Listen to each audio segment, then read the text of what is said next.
women's basketball co-head coach Scott Stoehr. And Scott, today is a special day for someone very important in your life, so why don't you tell us something about that? Absolutely. I've got it. My daughter, Aubrey, is 4 years old today, and she woke up feeling great and exclaiming how old she was. So it's a good day in the Stoehr household. Coach, all right, so you finished 21-13 this year. You went to the conference tournament, you won the conference tournament, you made it to the NCAAs. So just tell us about the ride that the season was.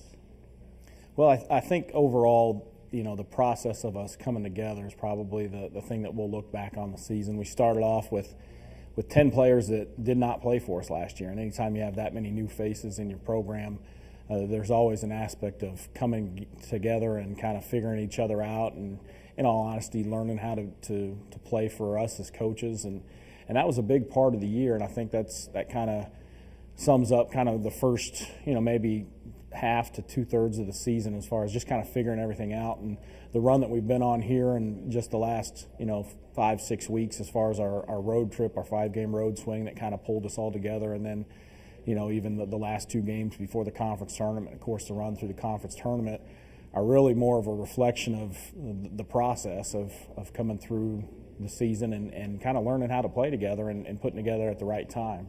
Okay. You just got out of Knoxville. You played Tennessee in the NCAA tournament. Put the game aside.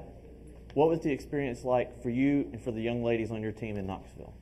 Well, I think for both Brooke and me, it's one of those things that we knew what to expect. We knew how awesome the experience is and how much you learn and you grow just through the experience.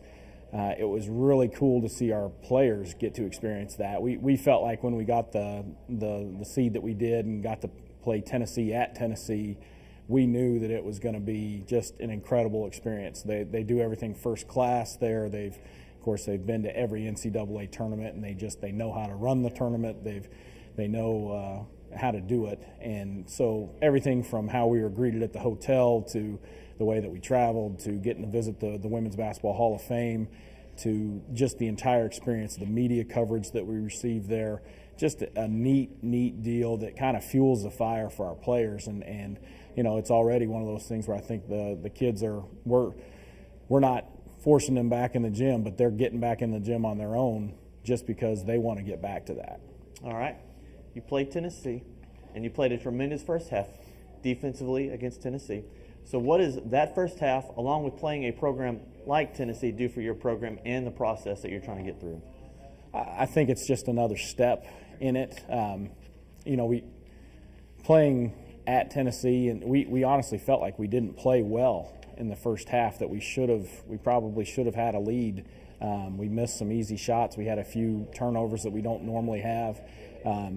It was an experience that we felt like we had them where we needed to be if we were going to give them a game, and we didn't take advantage of that. So in some ways, it's one of those things that we look at it and say, we could have been better. And I think our players, we walked into halftime and talked about that.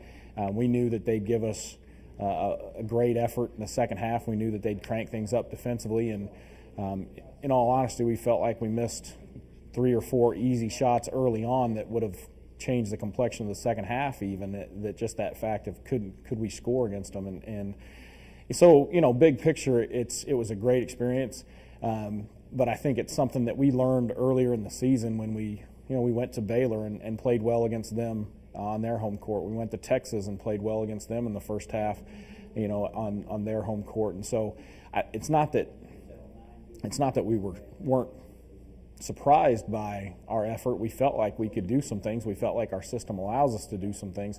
We were actually a little disappointed because we didn't execute as well as what we would have liked to. All right. Now that your season is over, what is going to be the focus for the rest of the spring? Well, I think, first and foremost, we kind of get them back on the academic track a little bit. We've had to miss some days of class for, first of all, the run at the Southland Conference Tournament, and then, of course, the NCAA Tournament. We were out a few days of class. So we get them focused right back on that quickly and have them kind of get back with tutoring and study halls right away, and to make sure that we're not going to miss any more class and that type of thing. So academics becomes a priority.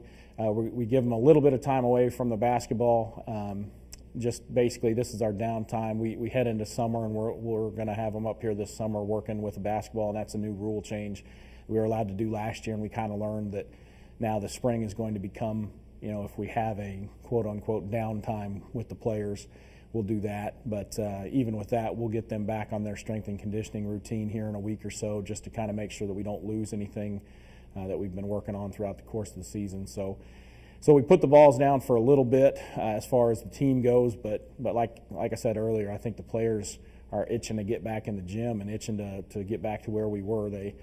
They had an incredible experience, and I think this kind of feeds the fire as far as where we want to go as a program. We've got a little bit of recruiting left to finish up here this spring. Feel good about our opportunities there, and the players that are interested in our program feel like we're going to be able to get some players that can help us continue to build on what we've already done. All right. Thank you, Coach. Thank you.